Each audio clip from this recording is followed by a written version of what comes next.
안녕하세요. 살아있는 책 산책입니다. 오늘 산책길의 책은 지 샤오안의 인생의 중간쯤 왔다면 책상을 정리해야 한다입니다. 책 제목을 보고 책상 정리의 기술을 알려주는 것인가 라는 생각이 들었는데요. 인생에서 사람과 뗄 수 없는 요소인 생각, 사람, 자신 주위에 일어나는 일 또는 직업 등 인간에게 있어 주요한 요소들을 정리해야 한다는 것을 이야기해주는 책입니다.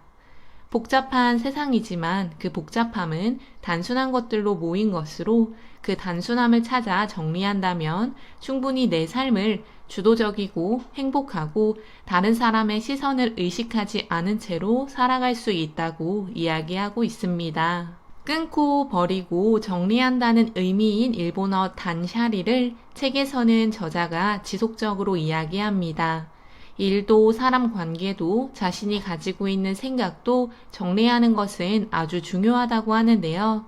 지금까지 자신이 해왔던 일을 모두 명함에 적는 사람이 있는가 하면 심플하게 자신의 이름과 지금 가지고 있는 직함을 적는 사람도 있다고 합니다. 세계 여성 지도자 회의에 참석한 강연자가 자신의 명함에 본인을 부르는 직함을 많이 적어두었고 그를 받은 진행자는 이렇게 많은 일을 하면 그 무게 때문에 어떻게 살아가세요? 라는 질문을 했다고 합니다. 많은 직업을 갖는 것이 나쁘다는 것은 아니지만 제가 생각했을 때도 많은 직업을 갖고 신경 쓸 일이 많기에 하나의 직업에도 집중하지 못하고 있는 사람들이 주위에 있지는 않은가 생각해 보게 되었습니다.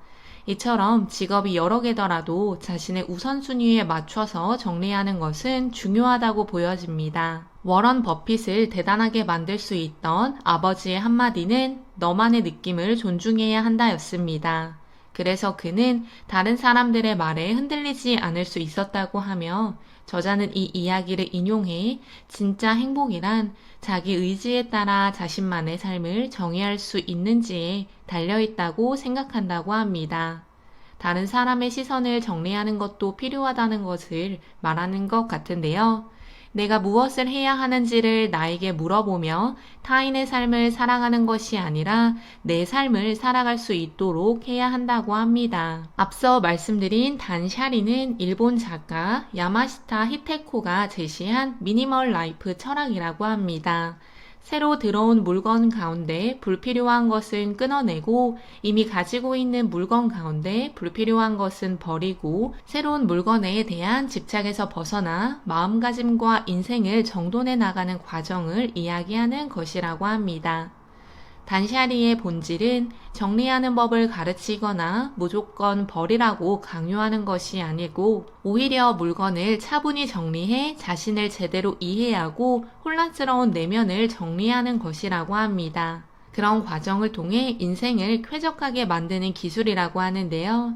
내 주위를 먼저 정리함으로써 내면의 변화를 이끌 수 있는 것을 말하고 있습니다. 중국에는 고양이에게 9개의 생명이 있다는 이야기가 전해 내려온다고 합니다.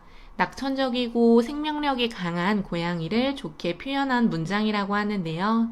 행복할 때는 행복을 즐기지만 역경이 찾아올 때는 무너지는 것이 아니라 역경 속에서도 자신을 잡아줄 내재적인 원동력을 가지고 있어 9개 이상의 생명을 가진 사람이 되는 것이 중요하다고 합니다. 왜 사는지 아는 사람은 거의 모든 어떻게의 문제를 극복할 수 있다고 이야기한 니체처럼 우리는 어떤 유형의 삶, 내가 진정으로 원하는 삶이 무엇인지, 왜 그렇게 살아가야 하는지를 알면 주도적이고 자발적인 삶을 사는 것은 물론이거니와 힘들 때도 이겨내기 쉽고 자신을 끝까지 믿을 수 있다는 것을 말하고 있습니다.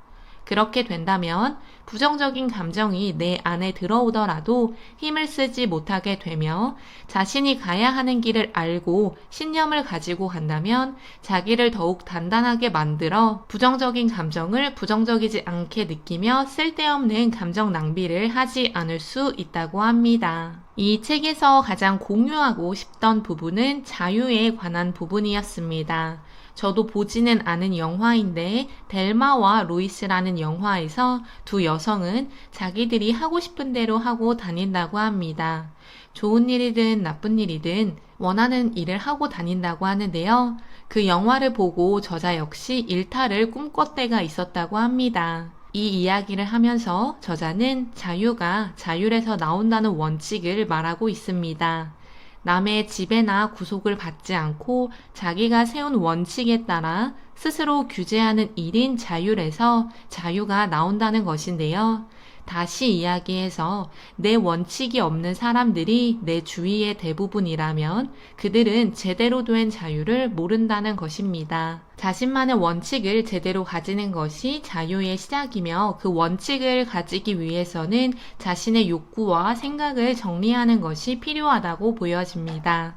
칸트의 말처럼 자유란 하고 싶은 일을 마음껏 하는 것이 아니라 하기 싫은 일을 하지 않는 것이다 라는 문장에서도 결국 자기가 하고 싶은 일과 하기 싫은 일의 규칙, 기준은 본인이 정하는 것이라고 생각합니다. 아마 많은 분들이 미루기 습관을 가지고 있지 않을까 하는데요. 에리얼리 교수의 상식 밖의 경제학에서 사람은 누구나 습관성 미루기 유전자를 가지고 있다고 합니다. 그를 정리하기 위해서는 마감 기한을 정해놓으라고 이야기합니다.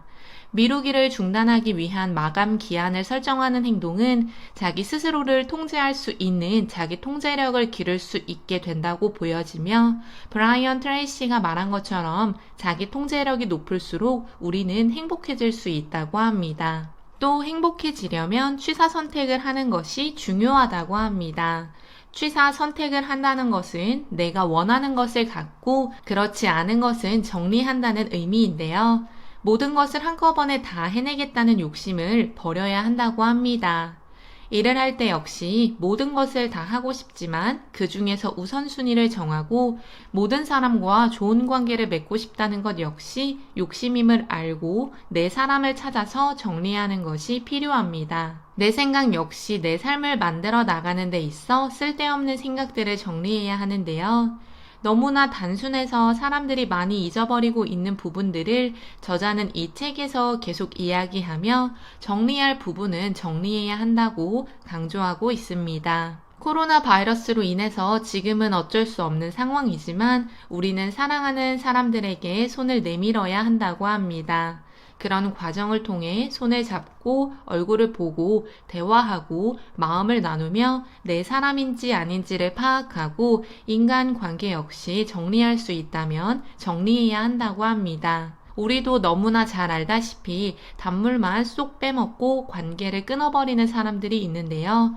그런 사람들을 정리할 수 있는 힘을 우리는 가져야 합니다. 이 책에서 미국의 긍정 심리학자 데이비드 폴 레이의 3초간이라는 책에 나온 쓰레기 트럭의 법칙을 말하고 있습니다. 조금은 듣기 거북할 수 있지만 많은 사람은 쓰레기차를 닮았다고 하며 사람들은 쓰레기를 가득 담은 채로 돌아다닌다고 하는데요. 사람들의 감정은 고뇌, 분노, 실망으로 가득하고 쓰레기가 가득할수록 사람들은 그것을 쏟기 위해 다양한 장소를 찾아 헤매고 만약 내가 상대방이 쓰레기를 모두 쏟아붓게 할 기회를 준다면 그 사람은 그렇게 할 것이라고 합니다. 극단적인 범죄들이 우리 주변에서 나타나고 있는데 이렇듯 쓰레기를 M1 사람에게 버리고 있다는 생각이 들기도 하고 주위에 있는 사람들 중에서도 자신이 해결하지 못한 문제, 자기의 부정적인 감정을 다른 사람에게 이유 없이 해소하는 경우가 있다고 보여져 이 이야기가 공감되었습니다. 인생은 외길이라고 저자는 말하고 있습니다. 지나간 길은 다시 돌아오지 않기 때문에 우리가 가진 유한한 시간 속에서 어떻게 하면 방해를 제거하고 내 마음이 진정으로 원하는 것을 찾아내기 위해 우리는 정리를 꼭 해야 한다고 하는데요. 물론 길을 걸으면서 실수도 할 수 있고 실패도 할 수 있지만 그 안에서 우리는 배울 것은 배우고 버릴 것은 버리는 정리가 필요하다고 합니다. 상처가 왔을 때 바로 고통을 잊는 것이 아니라 그 고통 속에서 내가 취해야 하는 이익은 꼭 기억해야 한다는 것이 저자가 말하는 정리입니다. 그래야 교훈을 얻고 한 발 더 나아갈 수 있다고 합니다. 책에서 우리나라와 비슷한 경우가 있었습니다. 톨게이트 요금소가 자동화되며 수납원들의 일자리가 위태롭다고 하는 것인데요. 한 여성이 36살이 되었는데 19살에 시작해 청춘을 바친 이 일이 위태로우니 인터뷰를 하며 지금 이 나이에 도대체 뭘 해먹고 살란 말이에요? 라는 질문을 했다고 합니다. 저자는 그녀의 심정을 이해하기는 하지만 수납원으로 일하기 시작하며 다른 분야에 아예 관심도 갖지 않고 산 그녀의 태도를 문제라고 말하고 있습니다. 우리에게 철밥통은 한 곳에서 평생 일할 수 있는 직장이 아니라 어디를 가든 밥벌이를 할 수 있는 능력이어야 한다고 저자는 말합니다. 매일, 매분, 매시간, 매초마다 엄청난 변화가 일어나는 현대 사회에서 배우지 않고 성장하지 않는다면 당연히 도태될 수밖에 없습니다. 노벨 문학상을 수상한 프랑스 작가 로맹 롤랑의 이야기는 저 역시 공감하게 되었습니다. 많은 사람이 30살에 이미 죽는다는 것입니다. 저자가 말하는 인생의 가장 큰 행복은 단순하게 사는 것이라고 합니다. 그렇게 하기 위해서는 그 나이 때 꼭 해야 하는 일을 하는 것도 필요하다고 하는데요. 지금 내 나이, 나에게 주어진 시간이 가장 큰 자산이라는 것을 우리는 알고 그 시간을 잘 활용하기 위해 일, 관계, 생각에서 정리는 꼭 필요하다고 합니다. 이 책의 제목은 시무룽이라는 시인이 쓴 시에서 나온 문장으로 지나간 모든 시간과 잘못과 잃어버린 것을 정리해서 더 늦기 전에 나의 역사를 구해낼 수 있도록 우리는 책상을 정리해야 한다고 합니다. 중간중간 책을 읽으면서 저자의 관점에서만 봤다고 생각되는 이야기도 있었으나 한 번은 생각해 볼 만한 이야기들이라고 합니다. 저 역시 복잡한 세상을 이리 휘둘리고 저리 휘둘리고 다른 사람들이 만들어 놓은 기준에 맞추어서 살아가는 것보다는 저만의 원칙을 가지고 살아가는 것이 더 단순하고 정리가 잘 되어 있고 행복한 삶이라고 생각합니다. 다른 사람과 비교하는 삶보다는 어제의 나와 오늘의 나, 그리고 더 나아질 내일의 나를 비교하며 성장해 나가려고 노력하는 삶이 진정으로 행복한 삶이라고 생각합니다. 그 과정에서 정리는 꼭 필요합니다. 오늘 산책길의 책은 인생의 중간쯤 왔다면 책상을 정리해야 한다였습니다. 감사합니다.